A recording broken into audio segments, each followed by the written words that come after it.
Pakaipa madzangu tipa ma1 waipa guys.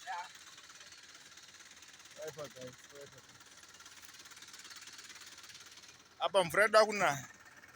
Look at the sky guys. Apa we are in the middle of the river. But be careful on how you put matanda because I don't know about my I don't know if you have that for what. Not that for food. All right.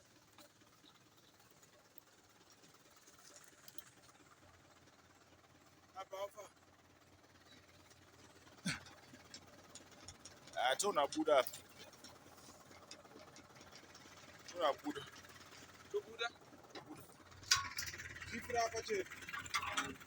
And different very safe. But push modo ipa man.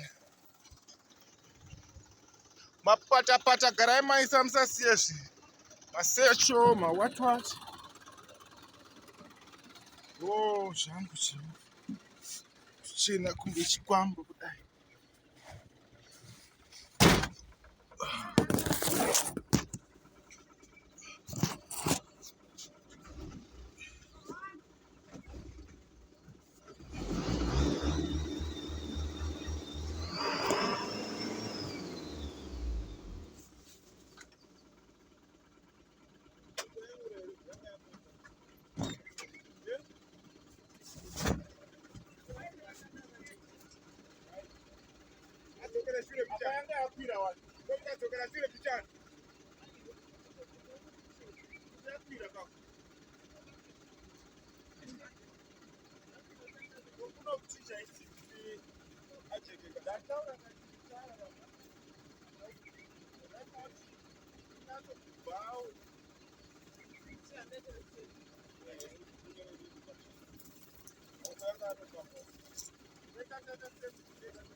But come on, almost 4 meters.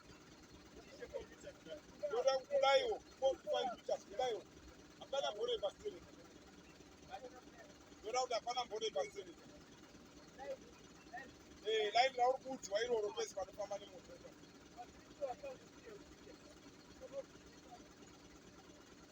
Taita la kifula ito nda kishida yayo. Nya twita. Kozi mpura manje ko shetsa pamsora. Kozi bana basi na plan breka ngona yaka. Uliweza ane ngako talida china.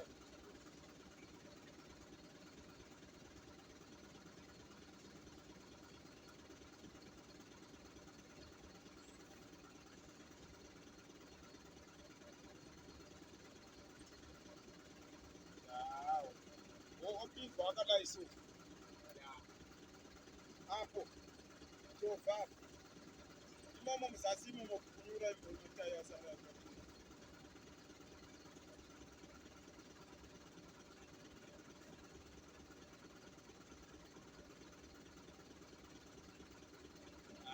Naya kwa mpoko. Kuno kwa hayo.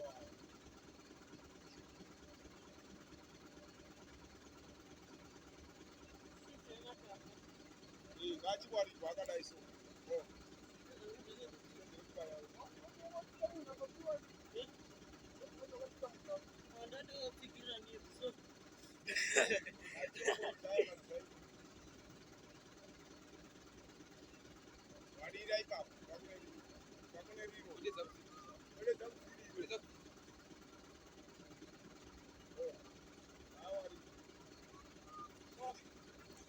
Afa mkomana.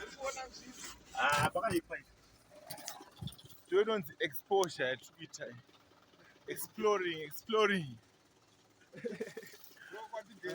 Yeah.